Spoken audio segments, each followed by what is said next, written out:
Les soldats russes qui ont pour la première fois capturé un char Abrams et qui a été envoyé au niveau des industriels russes, on a disséqué le char, on a vu la technologie qui est dans ce char, on a compris que le char était fragile, que ce n'était pas un bon char.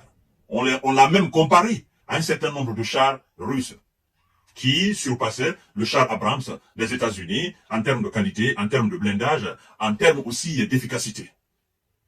Ils ont dit, oh non, c'est de la propagande, les Russes sont en train de faire de la propagande, ils sont en train de rabaisser les chars que les Américains ont donnés aux Ukrainiens. C'est passé. Et puis, les Russes ont détruit un char Abrams. Ça faisait le deuxième char Abrams qui a été détruit par les Russes. Cette fois-ci, ça n'a pas été capturé, ils ont détruit. Et ils ont détruit un troisième. Ils ont détruit un quatrième. Et tout récemment, ils ont détruit un cinquième char Abrams. Ils ne se sont pas contentés de ça. Ils ont capturé un Léopard 2 allemand. 1, 2, 3. Ils en ont détruit encore un quatrième. Et qu'est-ce qui se passe? Cette information nous vient tout droit du Pentagone.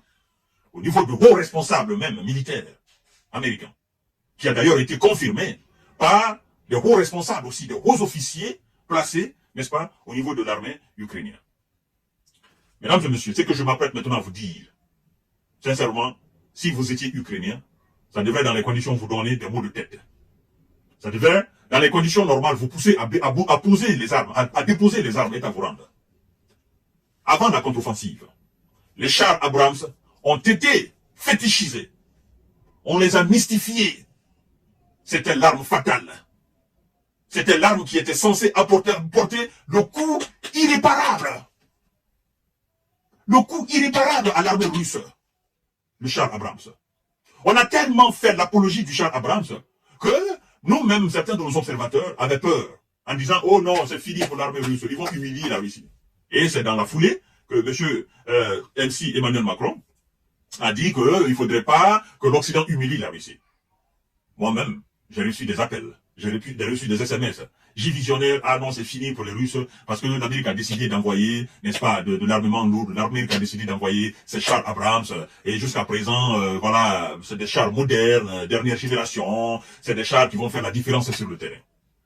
Mesdames et messieurs, aujourd'hui, le Pentagone, Washington, demande à ce que les Ukrainiens retirent les chars Abrams du front. Mesdames et messieurs, les Américains sont en train de retirer les chars Abrams qui sont envoyés en Ukraine. Et ils ont demandé aux hauts responsables militaires ukrainiens d'évacuer ces chars Abrams. L'unité coûte 10 millions de dollars. Un seul char Abrams, ça coûte 10 millions de dollars. Pour quelle raison? Vous allez me poser la question, évidemment. Monsieur J. Visionnaire, pour quelle raison? L'Amérique avait donné 30 chars Abrams. La Russie a capturé d'abord un et a détruit 4 autres. Ça fait 5 de moyens. Aujourd'hui, il ne reste que 25. Et parmi les 25, il y en a qui sont hors d'état de fonctionnement. Vous comprenez? La raison pour laquelle les Alliés demandent à ce que ces chars Abrams soient retirés des lignes de front, ça va vous surprendre. Mesdames et messieurs, à cause des drones russes. Des drones qui coûteraient 100, 200, 300 dollars. Des drones tueurs. Des drones kamikazes. Mais, à votre niveau, vous allez vous dire, mais c'est fou. C'est fou comment des drones qui coûteraient 100 à 200 dollars peuvent pousser les États-Unis à retirer leur char Abrams, le plus grand char de tous les temps. Le char le plus efficace, le char le plus costaud, le char le plus blindé. Comment est-ce que les États-Unis peuvent retirer les chars Abrams? Comment les chars Abrams peuvent reculer devant des petits drones, des drones qui coûteraient quelques centaines de dollars, 100, 200, 300 dollars? Comment? Comment vous pouvez concevoir qu'une arme mobile, fabriquée et achetée, n'est-ce pas, dans le coût à l'unité, vous revient à 10 millions, soit aussi fragile devant une petite arme d'une centaine de dollars? Comment vous pouvez expliquer cela, Américains? Comment vous pouvez expliquer cela? La raison, elle est toute simple. Depuis la Seconde Guerre mondiale, 1945, l'armée américaine ne s'était pas encore frottée à plus lourd, quand je dis plus lourd, à une véritable armée, avec de véritables moyens. L'armée américaine a affronté des Irakiens, des Afghans, des Talibans, des Libyens, des Somaliens, une véritable armée, avec un véritable moyen. L'armée américaine ne l'avait pas encore fait. Et donc, les armes américaines semblaient être, en réalité, face à ces pays faibles militairement, des armes très sophistiquées. Les Américains se croyaient maintenant, oui, nous avons reçu, non, c'est fini. Il n'y a aucune armée, il n'y a aucun équipement militaire mondial qui peut résister face à nos chars, face à nos équipements militaires. La Russie vient d'humilier les Américains sur le terrain de bataille. Je ne parle même pas encore des T-90.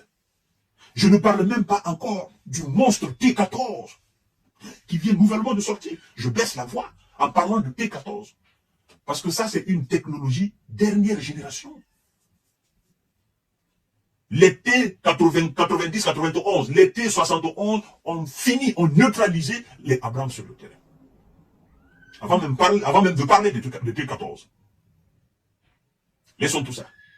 On vous dit que le char Abrams, sur sa tête au-dessus là où l'équipage entre là, on ouvre là, on entre là. Le char Abrams, son point faible, c'est là. Le dessus. Le dessus.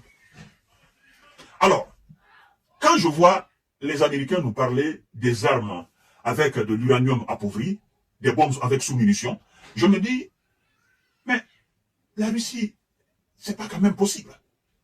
Vous avez dit que vous allez doter l'Ukraine de tout ce qui peut permettre à l'Ukraine de perforer les chars russes. Et jusqu'à présent, on n'entend pas parler. Par contre, on vient d'apprendre que vous retirez vos chars parce que la Russie a des drones dans le ciel qui font descendre des projectiles sur vos chars et ça anéantit complètement les chars, ça les immobilise, ça les détruit complètement. Oh, mesdames et messieurs, vous allez expliquer ça à qui pour que la personne comprenne? Si les chars Abrams, les chars américains, après avoir fait l'apologie, les médias français, les médias britanniques, les médias allemands, si les chars américains, avec de leur très grande technologie, ne peuvent pas résister face aux drones russes, est-ce que ce sont les Challengers britanniques? Est-ce que ce sont les Leclerc français? Est-ce que ce sont les Léopards allemands qui pourront résister?